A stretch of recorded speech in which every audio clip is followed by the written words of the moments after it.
Familiaz ari garenean, nolabaiteko aidetasunez lotuta dauden personen talde batez ari gara. Euskal kulturan familiak pisu handia izan du beti. Esate baterako, Euskal Herriko edozein herritan nortzu garen azaltzeko zein familiatakoak garen azaldu behar izaten dugu. Txikitan zenbat aldiz galdetu ote digute, eta zure politiak ze familiatakoak zarate. Euskal kulturak eta gizarteak familia ezagun ugari utzi dizkigute historian zehar. Bertsolariak, musikariak, kirolariak, sukaldariak, politikariak, askotariko adibideak ditugu. Enbeitatarrak, izetatarrak edo goenagatarrak esate baterako. Eta behin abizenak aipatzen hasita aitortu behar dugu, abizenak transmititzeko aukera gizonezkoak bakarrik izan dugula orain dela gutxi arte, naiz eta zorionez gauzak aldatzen ari diren. Sagak ezagutzeko asmoz gatoz. Euskal Herriko historian sagek izan duten transmisioa eta bilakaera ezagutzeko asmoz.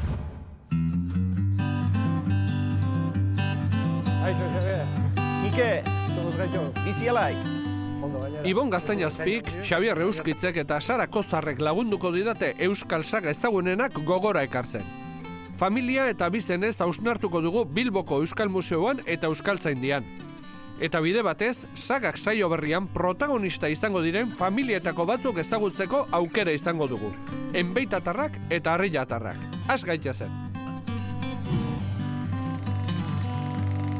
Artea, bertsolaritza, musika, kirolak, sukaldaritza, dinastiak eremu askotan aurki ditzakegu eta horietako batzuk ezagutaraztea izango da gure helburua.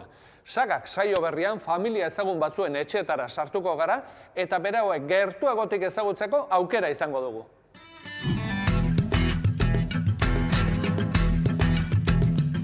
Gertaera garrantzitsuak, bizipenak, anekdotak, une alaiak eta ez horren alaiak, bizitzak herrima zeil baten aurrean jarri zitueneko uneak ere ezagutuko ditugu Urretxindorraren bilobaren kepa eta birbilobaren onintza bitartez. Atxapeldun. Kaixo, Ion, aspaldikoa. Egunot. Enbeitatarrak, Euskal Herrian bertsolari sagarik izan balin bada, horixe enbeitatarrena izan da, ezta? 6 bat belaunaldi bai. 6 belaunaldi. Bai. Nola bizitzen da, aizkolariz inguratuta. Ongi etorri, zuen etxea. Jose Nazio Orbegozo eta Xabier Orbegozo. Harria bigarrena. Hemen gaur gozo. Eta bosgarra, gozo biak. Bai. Enbeita bizena zerekin lotzen duzu? Bertsolari. Hasi zingo da, enbaitako guretzako gozantizita. Oida, barreta pasante. Eta azken bola honetan hortxe bilizara, erronka bota eta inorketzi honeltzen, eta azkenian Iker Bizentek heldu dira.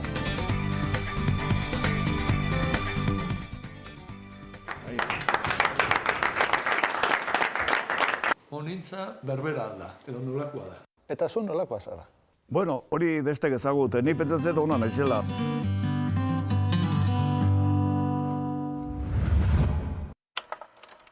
Gogotik ari garra lanean, baina gustora. Oso momentu ederrak bizi izan ditugulako. Eta lan honen fruiturik onena zuei etxera iritsiko zaizuena izango da. Ezagututako familia bakoitzak irakatsi eta erakutsi diguna. Eta utzi dizkiguten momentu ahaztezinak. Beno, hemen txedana, bilduta, jator. Proba tengo dugu, Musikan bildu gara, enbeita guztiak.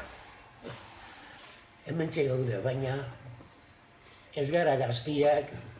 Baina botako dugu guztiak. Gu ez gaitu eramaten, hau irabaztiak. Irabazi gaberen, Josepa bertsotan. Ez dut egin orain 40 urteetan. Horretarako gara, gelditu hemen bertan. Ez zaituztet harrapa honik gaur hemen lotan. Bueno, ikusten dut entrenatutare bat zogetela.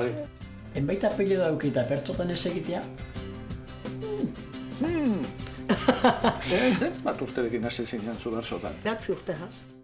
Ai ama, hori ninaz! Jose Naziok sekula behin mesede bat eskatu, elkarrizketa bat egiteko edo eskatu, eta sekula inoiz ez zidan ukatu. Jose Nazio Orbegozo Harria bigarrena ongi etorri. Nolakoa da Harria kamararen aurrean?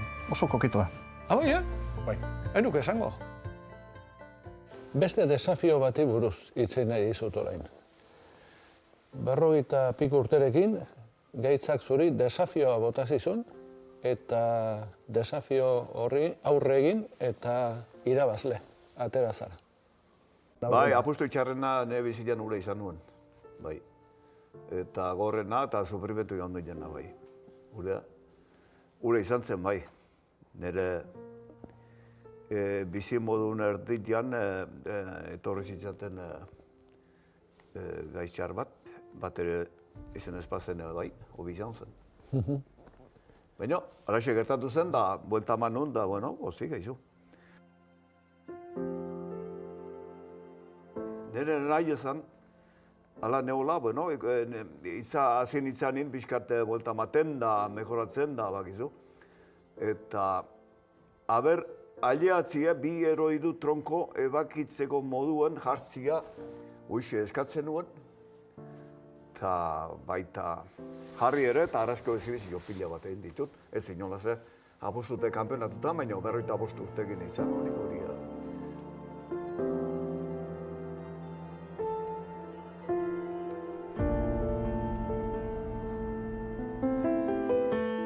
Gumi eginen guri ez askoen esaten zuenak bertsolari handize da, edo gu ez ginen holan hasi. Bueno, behin 12, 13, 14 urte ezkeoia kontuatzen hastetzea, gauza asko egindago familian jaiotako naizela. Gauza on asko esan dituzue, honintzari buruz, guen egiozue herrita pixkat. Desastre bada, bai, hori bai. Da desastre bat. Y mi coño y mi moño mando yo. Ez da tokia bada esateko ere, baina benetan, bere konportamentuekin arroz ditunez. Aita, guretzat onena zara. Eta maite zaitugu honintza.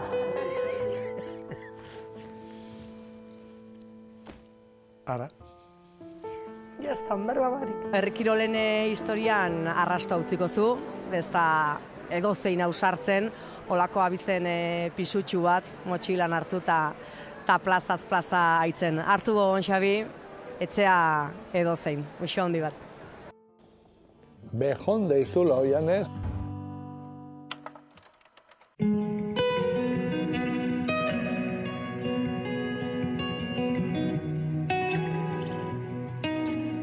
Kike, kaixo egon. Ze martxa? Ona. Ona? Zukere bai? Oso ona. Ostera, Tolosalde, Leku ederra. Gure garai bateko, Gipuzkoko hiriburu zarra, ez da? Bai, zarra eta dotorea gainera. Bai, oraindik dotorea da. Ibon Gaztainazpi, arraunlari hoia, kirol esataria, telebista aurkezlea eta Laister programa berri batean ikusiko zaitu, ez da? Bai, Gailurra Estren Perdidon, Hondarribitik abiatu eta Perdido mendira, Piriniotan barrena 3 kilometro baino gehiago ditugu, 12 lehiakidekin, 12 korrikalerekin eta... Eta ikusgarria izango da.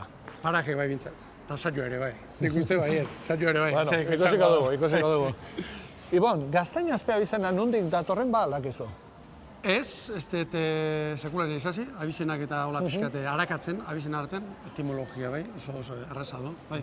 Gaztainazpin bakarren asizte egiten egon gozan, baina ez, egia zen ez naiz. Ez Gaztainazpiekin da ez salduakin, Saldua bigarrena, Goierri aldetik eta etorrikia edo karrikia, baina ez naiz ez hondik harakatzen. Begira, gu sagen inguruan ari gara lanean, programa honetan, eta zuri deitu dizugu, herrikirolekin, arrunarekin, harreman handia duzulako, eta zuk sagaren bati buruzko libururen bat idatzi beharko bazenu, ze saga aukeratuko zenuke?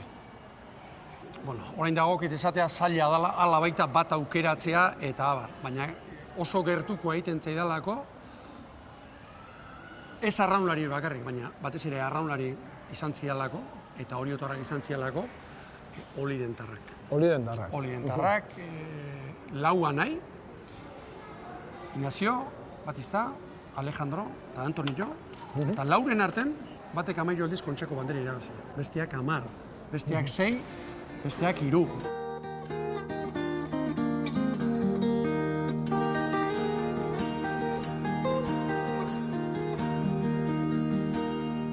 Mila bederatzireun da lehenengo urtean, maiatzaren 14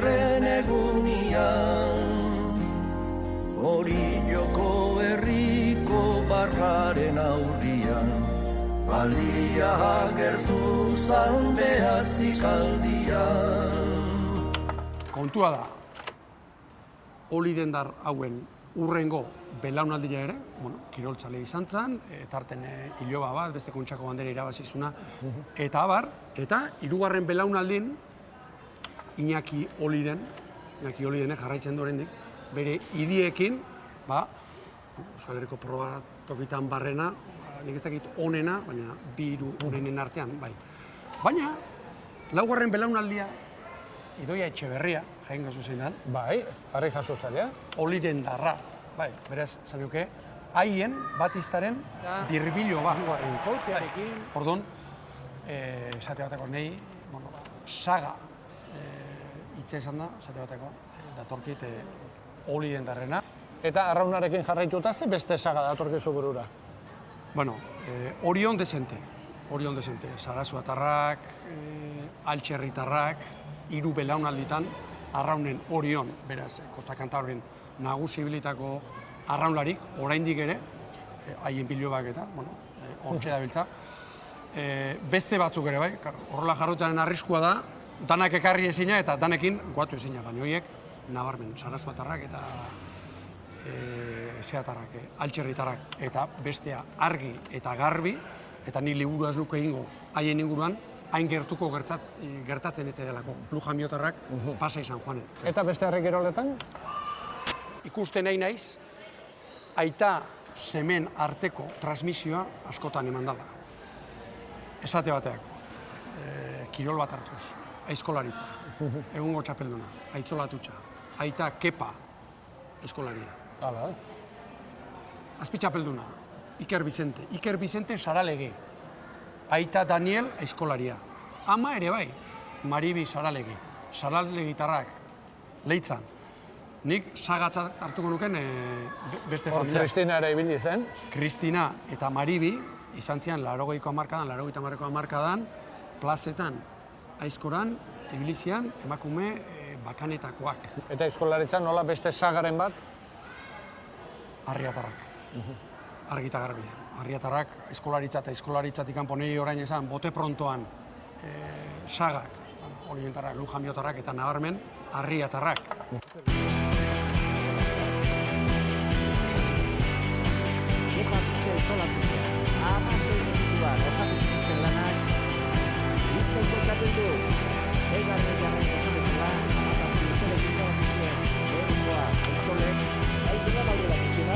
Venga, animatu.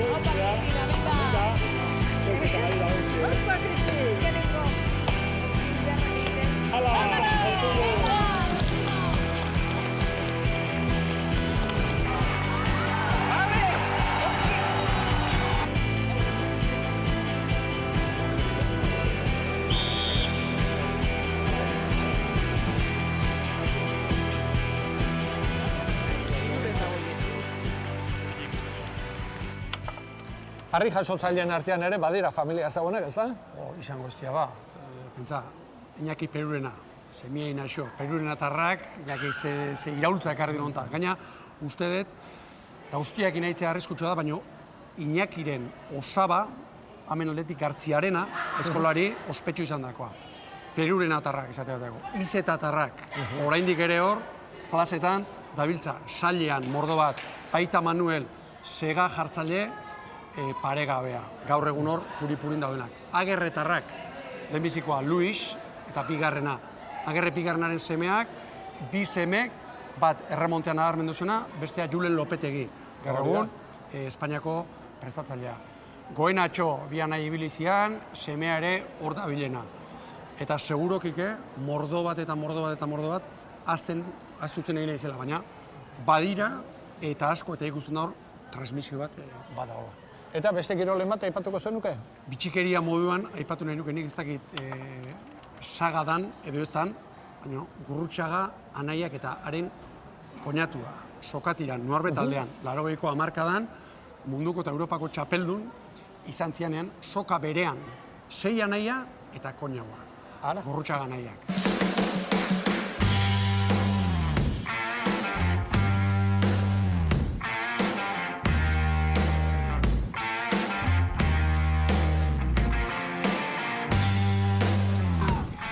ikusten zaituztegu ja txapeldun bilakatuta, lokatzetan sartuta. Momentu izugarria, 14 urteko zeba da, ez post bat. Esan nahi dut, hasi zela 14 urte taldea tiratzen, eta bueno, hor azkeneko garaipena eta garrantzitsuna hor ikusten da. Bitxikeria. Polita gainera. Iruditzea pentsa entrenamentutan hor, 6 anaia eta koño bat zukatera. Ba, mila esker Ibon eta sorte hon programa berriarekin. Zurik ike, sorte hon zui ere, programak. Mila esker. Eta Ibonek aipatu berri dizkigun harriatarrak Leicester gertutik ezagutzeko aukera izango duzue, sagak saio honetan bertan.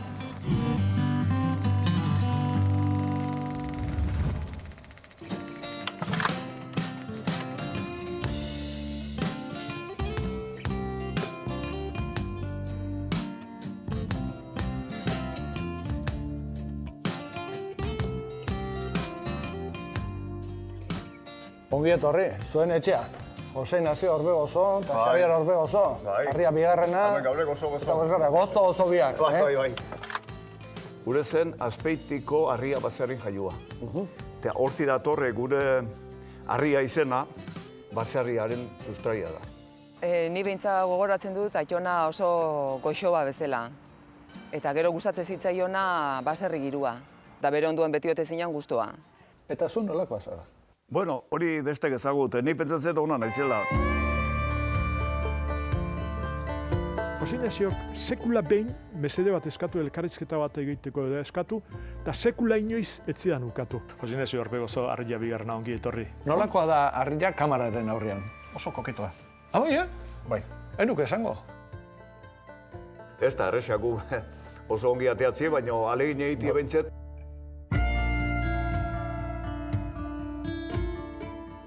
Eskolea hundi harria, hori ikusita da.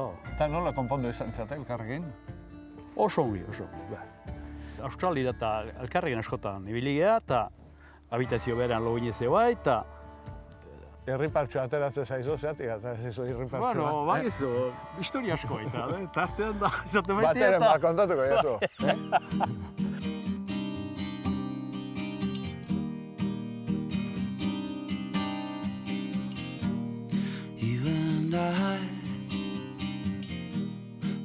Zu Lourdes Aizkoran ez zara sekola ibili, baina herrikiroletan bai pixka. Bueno, nahi nun, baina honek ez zian nahiak asko aurrerapenik eman. Esate zian hori ez zala emakumeen... Baizea.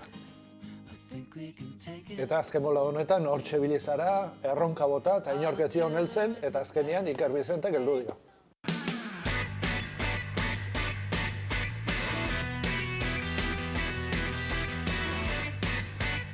Guk pentsatu, 14 erdiko da 6 bat oinbiko eta jokatzea o... Oinbikoa deskartado. Kanerdiko deskartado? Bai, dena bai. Nahastu pixko du bai, dena kanerdikoa ez. 16-60ko. Kanerdiko berrizkigu. 12 kanerdiko eta 8 irurentzako lan berdintxua da. Eurreka ematien lanak berdintxu dauzku. Venga, hogeisi hortan, 18. Hiru hauen. 8. Bai. Hostia, no tenéis más que niño en Gipuzkoa. Algunos.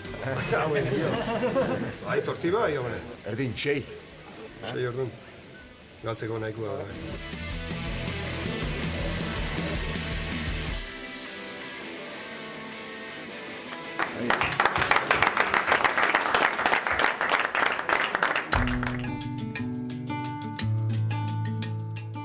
Nola bizitzen da, aizkolariz inguratuta? Ni txeka ontzestako izupa ondo, beste bezala xe. Eta zuk, arreba bezala, alaba bezala, ama bezala? Bueno, nervio askokin. Aldamenetikan gehiago sufritzea lan ikustet. Beira, besteri, nola aidan sufritzen. Porque aidana ez da konturatzen. Oida, barreina pasante. Hala, zein dago gune ben? Kaixo, Aritz. Harriatarren sagari ikusten aldiozu, etorkizuna. Bai, ni bat esango nuke. Gaztena eta eritxu zait baikorrena zuzarela. Bueno, Guztoko lekun aldapaik ez tola esate de baino, aizkoa kontun, txiki da tiok asko launtzeia, eta gero amak etxian beti apoiatu izan dit, hartziruten erak ikustitan, aurre haiten da.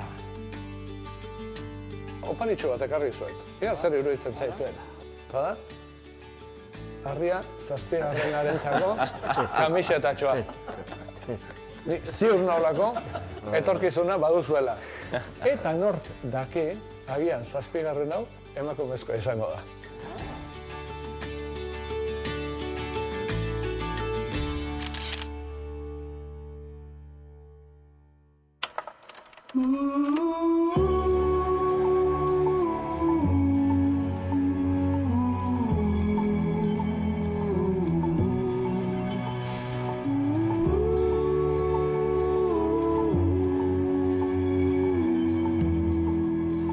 Hemen gure gizona. Aixo, Xabier. Kike. Zomuz gaitu. Bizi alaiz. Ondo gainera. Ez ibezain ongi, baina saiatzen gaitu. Hobeto igual. Ik eurea dakik. Ara, Xabier, hemen Euskal Herriko dinastien inguruko informazioa biltzen ari gaituk eta irekin akordatu gaituk. Baina, hala ere, badia tiretzeko galdera bat, zenbat urte dituk bertsolaritza utzi guelaik?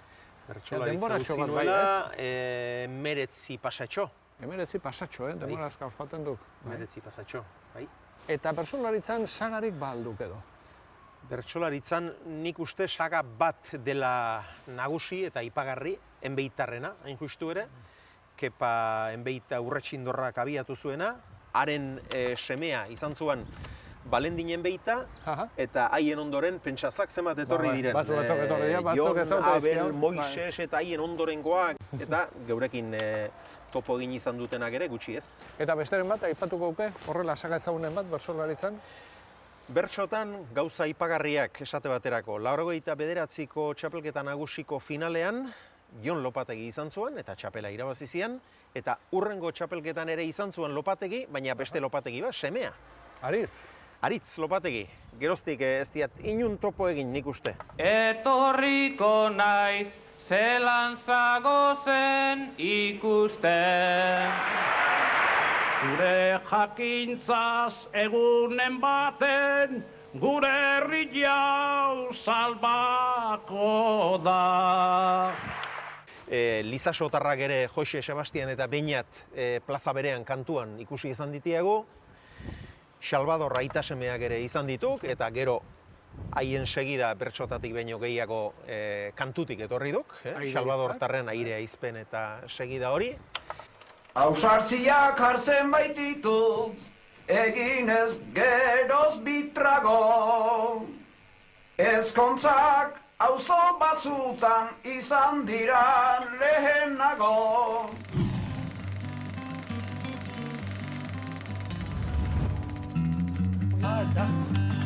Arratzaldeon. Zela? Oso ondo, eta zeuek? Oso ondo. Ai? Oso naiz, Kepa.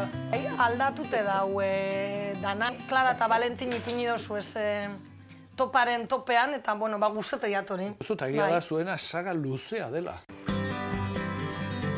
Atxapeldun, Osabaien da. Apa, aspaldikoa. Egunon, egunotz. Enbeitatarrak, Euskal Herrian bertsolari sagarik izan balin bada, hori enbeitatarrena izan da, ez da? 6 bat belaunaldi bai. 6 belaunaldi? Bai. Bertsolariz betetako belaunaldia da 6. Honintza, Iloba Gaztenarekin eta Kepa bere osaba zaharrenarekin bidaiatuko dugu enbeitatarren leinuan.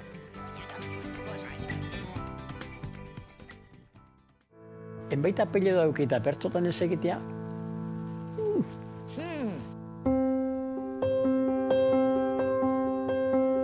Valentinen inguruan, esan behar duguna da, sufritu ere, asko sufritutako persona izan zela, ez da? Nik ezagutu nuen, ura espetxean zegoela, hau etxeak dena ustu zuten, dena ustu zuten. Eman zuten dena. Aitona behiekin joan zan mungi aldera. Ama, ni besoetan, enkarterritatik eta hortik iesean. Eta amarekin eta izpegin zer moz moldatzen zara zu? Amagaz gerra eternoan bizinaz, baina normala da, esaten dabe normala dela amalaban artien, eta aizekin oso normala da gu hirurok elkarregaz ikustia. Abarituko zuten utxunea ba ez? Hemendik atera eta Madrilera joan zinean. Ni pentsetan ondo baietz. Nik euren falti eukiten dut, eta pentsetan dut eurek ben irie eukiko da bela. Ikuste dut eurek be eukiten da bezala euren komertzazioak eta gauzak. Entzun dezagun konversazio hauetakoa. Esate baterako Madrilerako jauzia eman zuenean, hori nola hartu zenuten edo, nola jakin zenuten? Berak ukiban bilurra esateko, Bai, bilurritzera oso txartu egon zen, Bai, eta ukiban bilurra handiz esateko, eta orduen amataike dauzela hemen aparitzen. Ja, baten, bai, akordetan azbera hortxet. Gauza bat esan bitzuet. Bueno, edo bi, bat ona eta abesti itxarra. Bai, nerviosa, oso nerviosa. Bueno, bai, zaizu, zer esan bizu, da badino, umedu nau. Bai, zea? Bai, da niri, pentsa, norrete daike, edo zer, edo. Da ez, guzurre da, Madrilera noa. Bueno, ba. Hori esan zenuen? Eske, nik zelan esango ziten nire gurasoari Madrilera noala. Ez dakizen bat urtetan, kontra edo txarto ikusik eukibagu guketzien Madrilera joatie. Mendian izan arren edurra nahikoa, hauze da Imanoltxuk daukan soinekoa. Enbeitatarren bertsolari zahak izango aldu? Segidarik? Guzkizek beti urtetan dugu eta bizitzi beti da hor, Ruben. Enborra ez da aldatu, enbor beretik jaioko dira berriak. Ai, nortzu datozen men! Hauxe da tropa etorri zaretena. Eta niri esan diate oso ondo abesten duzuela.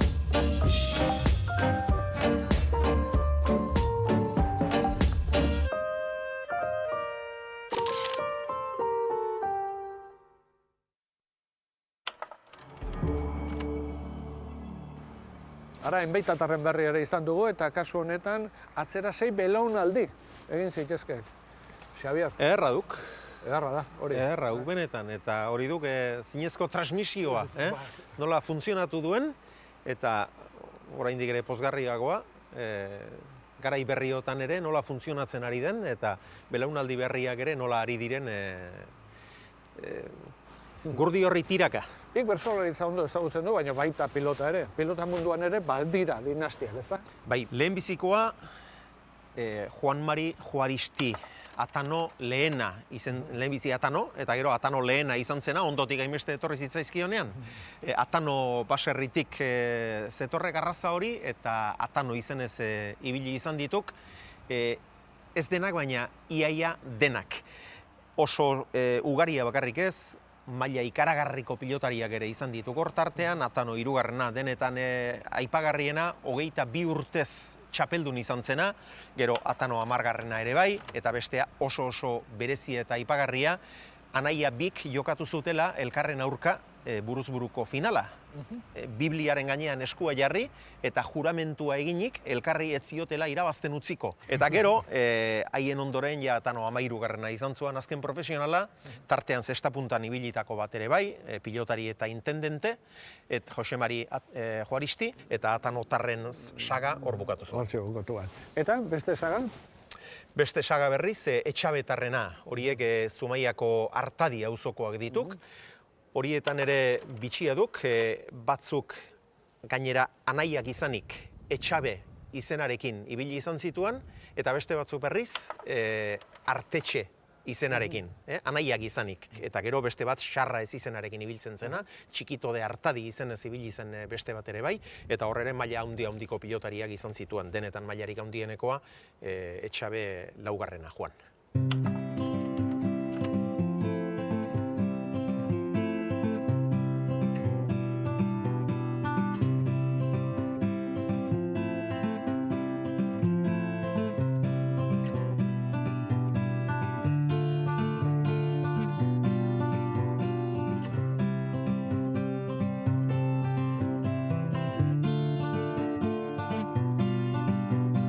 Retegi tarrak hortzeudek, Julen Retegi, Retegi bi, Ark Aitadik. Julian Retegi, historian izan den pilotaririk handienetako bat inolako zalantzarik gabe, agian handiena. Eta Ark berriz, Osabazian Juan Inazio Retegi, Retegi lehena. Xabier, Euskal Herriko saga askoren izena edo etxe batetik edo baserri batetik zetorrek.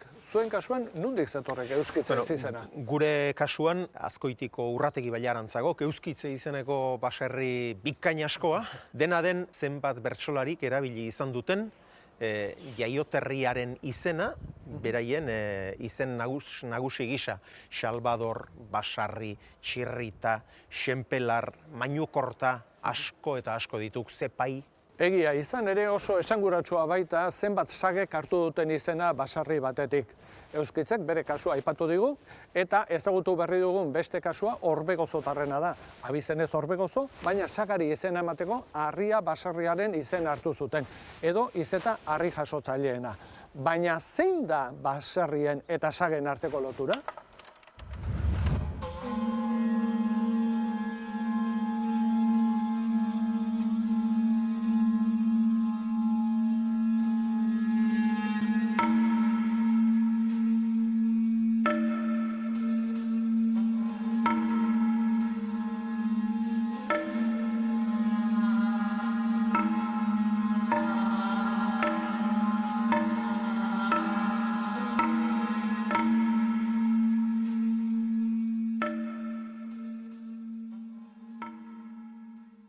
Saga familiar bat eta baserri azkenen uztartzen ditu nolabait beraien izate edo identitate horrek, ez? Familia hori definitu da langintza horren bitartez, egite horren bitartez, eta egite horrek nolabait bere espazioa edo jatorria baserrian du. Orduan, baserria eta saga hori azkenen nolabait txangen nuke bat dela.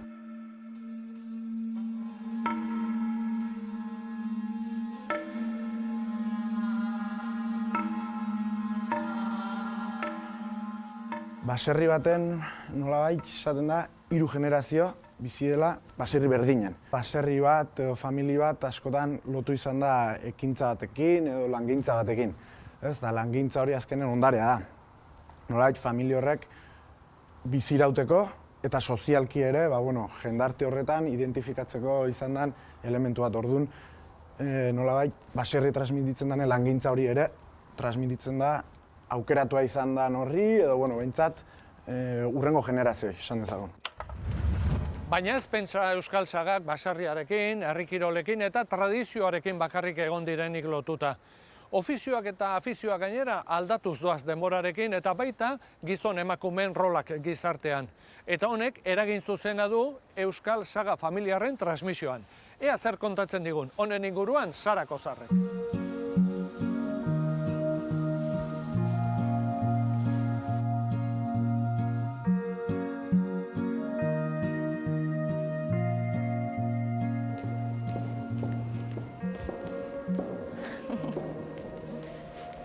Aixo, Sara, zer modu? Ez ondo.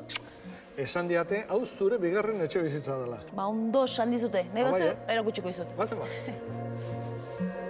Kapola honetan, zerten da bintzen.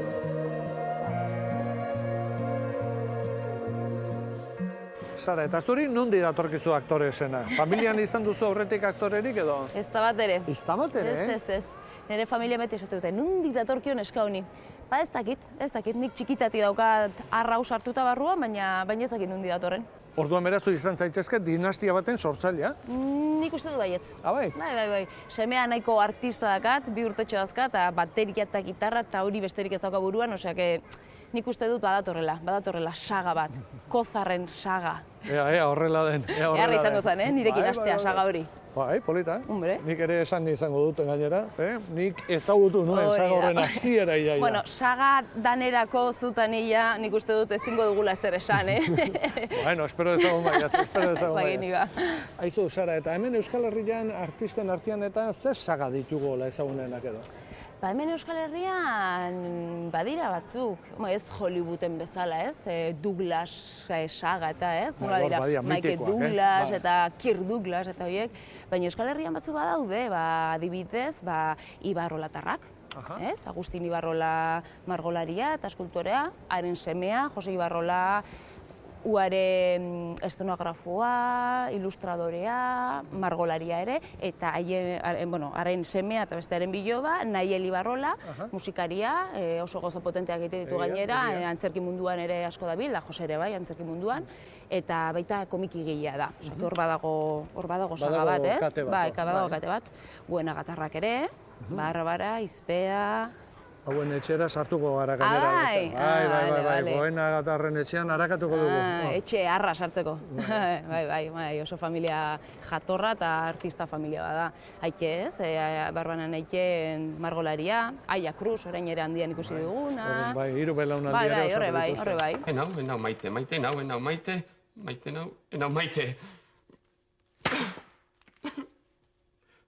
Baina, hau, aur jolas txoro bat baino ez da, eta tira. Eskerra nire belaunaldikoak ez diren hain erromantikoak, erotuko nintzateke bestela. Badira gehiago, badibidez, antzerki munduan, saga oraindik igual ez, baina hasten ari da, Bernuez, Gabilondotarrak, Fernando eta Mireia, hauek dira, badakizuetan takakuak, antzerki zuzendariak, estenografoak, gidoilariak, eta hien bilobek, adibidez, sortu dute orain beste produktora bat, Iruñan, Akronika produkzioa deitzen dena.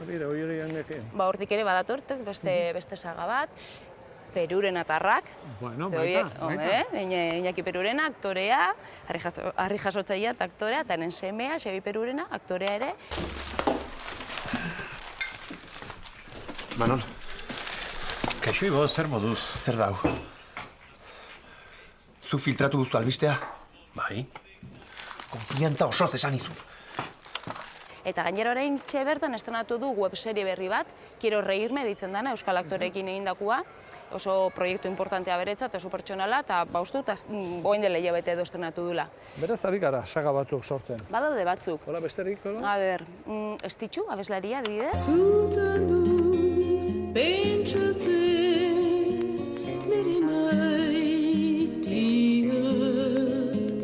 Zuri eman dut, nere bizia,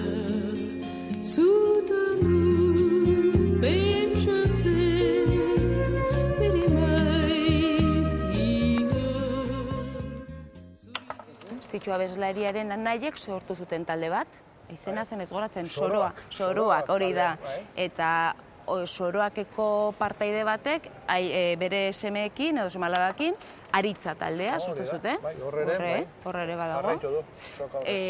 Kerejetatarrak, Grazia Kerejeta, alaba, eta Elias Kerejeta zuzendariak, produktoreak, zinekuak. Batzuk badaude, badaude. Eta etorriko direnak. Aizu, Sara, ni honen txen, xoxermoko txore matera janguruko, bai, pixat. Venga, eakutsiko izun duen taberna, zozen dut.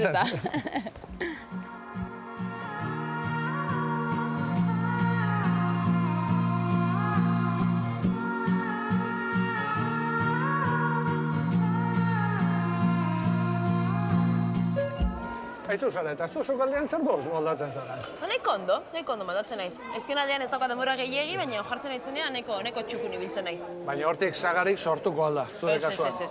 Niretzat sukaldaritza da noizean behineko gauza bat, eta egunero behar dalako, baina bestela ez. Sukaldean denbora gutxinik. Egia da, Euskal Herrian baditugula, sukaldaritzaren inguruan, saga ezagun asko eta mundu osoan gainera ezagunak egin direna. Bai. Arzak tarrak, adibidez, Juan Mari Arzak eta Laba, Elena Arzak, eta entzun dudanez aurretikoak ere, jatetxea aurrekoak eramaten zuten. Ezakita haren gurasuak edo Aitona Monak edo... Bai, gero Argiñano tarrak ere, bai. Hori da, Eba Argiñano, Carlos Argiñano, eta semeak, Zarauzko jatetxea, uste dut semeak daramatela, Carlosenak. Eta zure herrian ere, postren inguruan, ez? Baditugu. Ezeizatarrak, Gorrotxategitarrak. Bai, hori da, goxo askoak dena. Bai. Eta zu zeintzu nahi goituzu, Gorrotxategikoak edo Ezeizakoak? Biak nahiago. Ez zaitu konpromesu horretan jarriko Tolosarra izan da. Biak oso gustoko ditu. Lasai. Kaixo, arratsalde on denori. Gaur ere hemen gaude beste sukalde berri batean.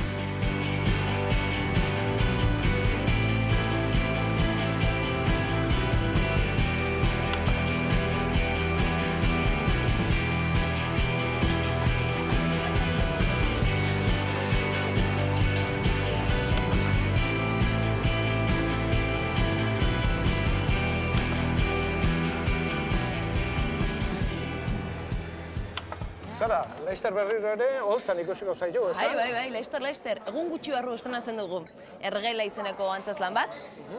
Txalok ekoizpen etxea ekoiztutakoa, eta Joseba Paulaza, eta biok egongo gara. Holtza gainean. Komediatik hasi eta thrillerera dijoan antzezlan potente batekin. Laster ikusiko zaitugu beraz. Espero dut. Zorte horra berriarekin eta mila esker. Eskerrik asko zuei. Bai? Oso ondo. Asko posten naiz, bai. Bale, gero arte, Alaizen, gure produzioko lankidea, eta deitu dit esateko beste grabaketa bat dugula. Oraingo hau Goenagatarrekin, ikusten ari zareten bezala, hemen saio berria prestatzen buru belarri ari da gure lantalde osoa. Etzen nukete imaginatuko zenbat kilometro egin ditugun Euskal Herrian zehar egun hauetan. Ez da zenbat telefono dei egin ditugun. Izan ere, hementxe denak, jotazu ari gara, saio berriak prestatzen.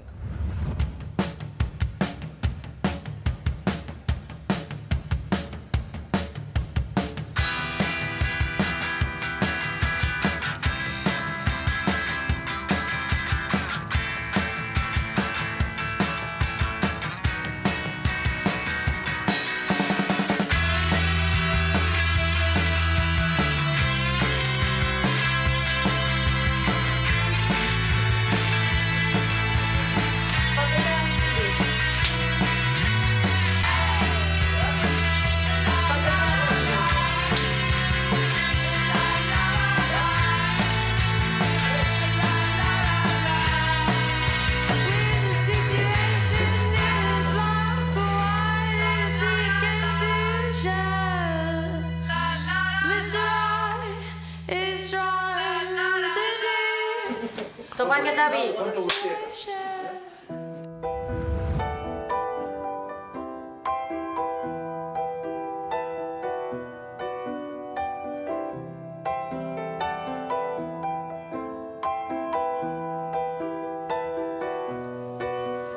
Kaixo. Egun on. Amaia, zer moduz? Ongi. Bai, oso ondatazu. Ongi. Amaia Mujika, Euskal Museoko etnografia sareko arduraduna zaitugu. Bai, ala da. Amaia, eta zu ze familiatakoa zara? Ni Mujikantarra naiz. Mujika eta Goñi. Bai, Bergaratarrak eta baita ere Goñi Tolosarrak. Así que bi lurraldetik Bizkaira etorri zian eta orduan hementxe hasi gea gure anaiarrebak, 5 anaiarreba gara. Honi buruz galdetu nahi nizun, Euskal familiek gure historian izan duten garrantziari buruz jakin nahi dugu zozak. Bueno, zeo zer, itxeingo dugu horretaz, baina nik uste etortarako beste gela batera joango gehala, museoan, Euskal Museoan gaude, eta goiko pixuan familia pixka bat aurkeztu ingo dugu, leku eder batian. Guazen. Bueno, guazen.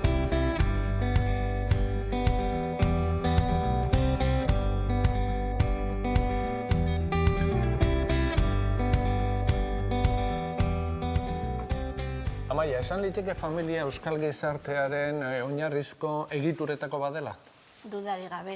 Bai gizartean eta bai gure bizimoduaren jatorrian. Zatik etxea eta familia gauza bera izan dira. Esaterako familia hitza erabili beharrean etxekoak erabili beharko genuzen. Eta hori da, etxea eta etxekoak gauza bera izan da gure kulturan. Baiz, etxeak sekulako garrantzia izan du gure historian, ez da? Nik esango nuke ezin dala gehiago euki. Zatik etxea eragileak etxekoak dira, baina etxekoak etxeari izena eta izana zor diote. Eta esate duterako sagi buruz ari garela, zer izan du garrantzi handiagoa? Abizenak, ofizioak, etxeak, zeren arabera egituratu dira sagak? Nik uste dut etxea bera ez da bakarrik eraikina, da baserria, dira lurrak, da herrian partaidetza, da sistema ekonomiko eta juridiko bat, dana oso lotuta dago, eta orduan nik uste dut etxea dela garrantzitsuena. Karo, etxeetan, modu askotakoa daude.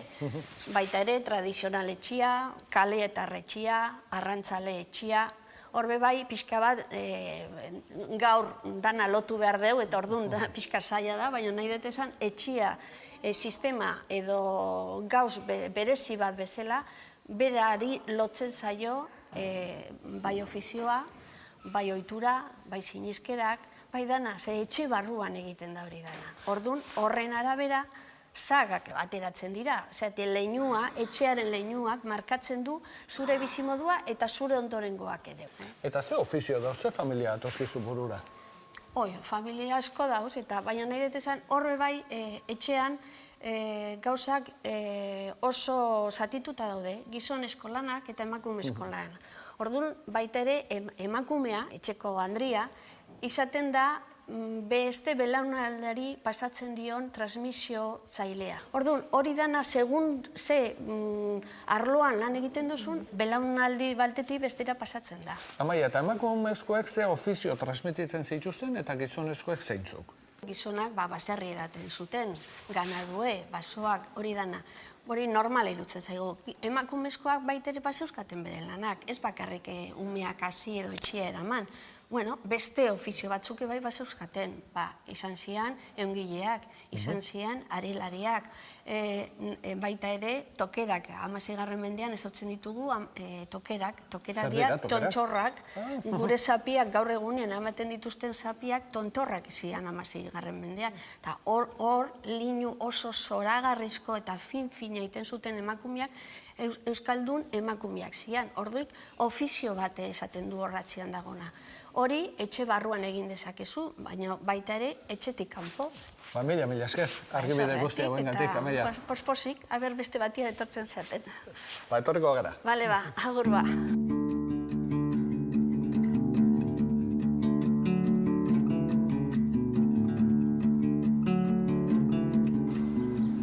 Argi geratu zaigu euskal gizartearen nukleo garrantzitsuenetako bat izan dela familia.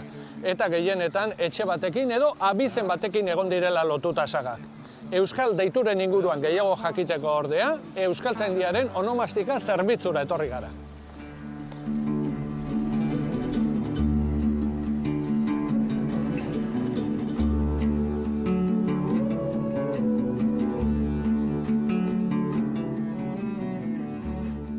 Mikel, zurekin argitu nahi genuke euskal deiturak batez ere nundi datozen? Euskal deitura gehienak ez nuke esango, baina asko eta asko baserri izenetatik. Bereziki Bizkaia, Gipuzkoa, iparralde osoa, Nafarroako iparraldea eta Arabako iparraldea hor. Deiturak ia beti, badaude salbuespen batzuk, ez izen batzuk eta hori, baina ia beti baserri izenak dira. Eta bizenak nola transmititu dira? Beti gurasoen gandik edo aitaren gandik seme alaben gana? Ez, sistema hori Trentoko kontzilioan 16. mendean finkatu zen. Hor Eliza Katolikoak sortu zituen liburuak, eta ordura arte leku batzuetan ohitura hasita zegoen, baina etzen lege bat, ez ohitura zabala, orduan ja lege bihurtu zen. Handik aurrera, aitak ematen zizkion edo ematen zion deitura seme-alabei Euskal Herrian izan ezik. Euskal Herrian ez? Euskal Herrian... Beste kasu gertatu dira hemen? Euskal Herrian, bereziki Bizkaian, baina ez bakarrik Bizkaian, Euskal Gainerako lekuetan ere posibila zen eta etzen arraroa, amak ematen zion deitura, ama etzandera, oda, etxearen jabea baldin bazen. Ematen zion, edo ematen altzion, etzen bete beharrezko lege bat, baina bai zen ohitura zabala. Eta hori hemen bakarrik? Bai, ez dago horrelakorik Europa osoan. Hori pizkat gaur egun jendeak pentsatzen du 21. mendeko gauza bat dela seme-alabek amaren deitura edukitzea, eta hori euskaldunok izan genuen 19. mendera arte. Eta euskal abizenetan batzuetan ikusten ditugu abizen konposatuak esate batereko. Horiek nundi datoz? Bueno, horiek dira deitura banaka horien aldaera bat. Posiblea zen bat izatea Peru Madina edo izatea Peru Martinitz Madinako. Martinitz aipatu duzu? Eta horrek gero Martinez eman du. Beraz, abizenak erderatu egin zituzten? Bai, erderatu zituzten modu desberdinetan, adibidez. Tipikoena izan zen. Sancho Martinitz Mendiko, antzinako idazkeran, 14. mendean, bihurtu zuten Sancho Martínez de Mendia. Ara. Hau da, erdi itzuli zuten, erdi moldatu zuten, eta orduan jendeak pentsatzen du Martínez de hoiek guztiak erdarazkoak direla, eta ez berez euskal deitura batzuen itzulpena dira, besterik ez.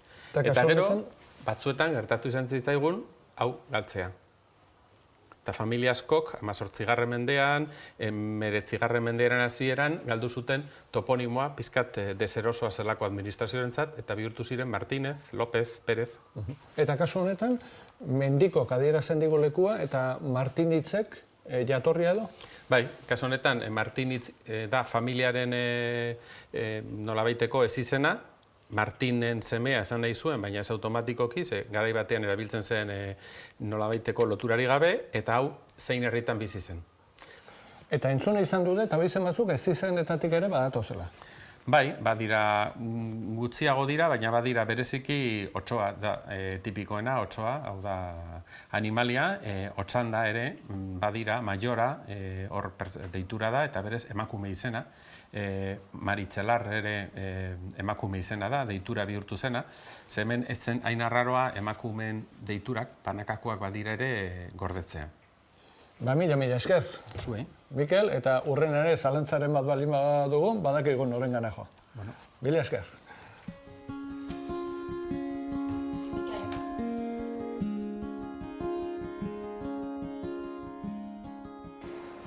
Mikel Gorrotxategik erakutsi digu Euskal abizenen jatorria askotarikoa dela. Eta Euskaldunok arro egoteko moduko datu bat ere eman digu.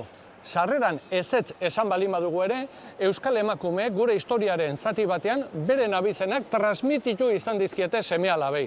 Baina niri orain beste galdera batzuk sortzen zaizkit. Zergatik askotan jarraitzen ditugu gure gurasoen edo aitonamonen ofizioak eta afizioak? Odolean daramagu, talentua heredatu egiten dugu, nork daki.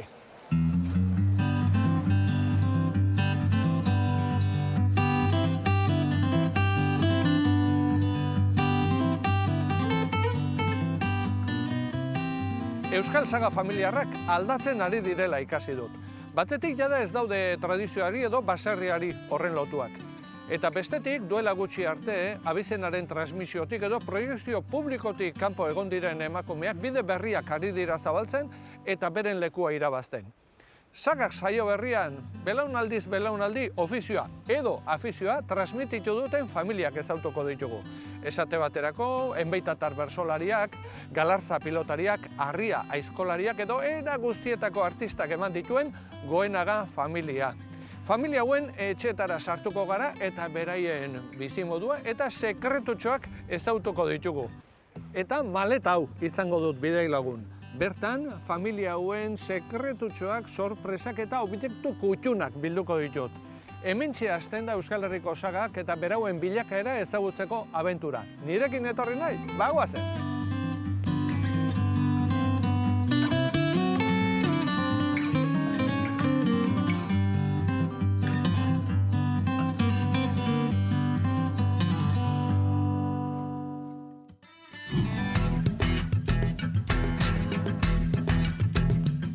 Gertaera garrantzitsuak, bizipenak, anekdotak, une alaiak eta ez horren alaiak, bizitzak herrima zeil baten aurrean jarri zitueneko uneak ere ezagutuko ditugu Urretxindorraren bilobaren kepa eta birbilobaren onintza bitartez.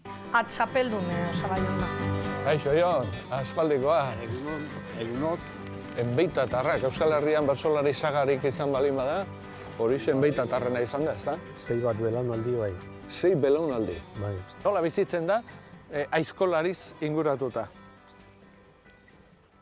Ongi etorri, zuen etxea.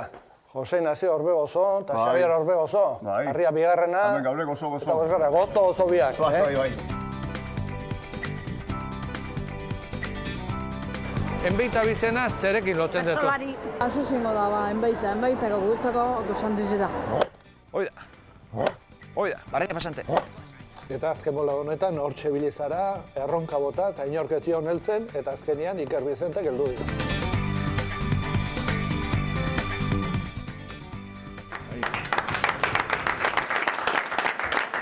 Onintza berbera alda, edo nolakoa da. Eta zu nolakoa zara? Bueno, hori bestek ezagut, ni pentsatzen dut ona naizela.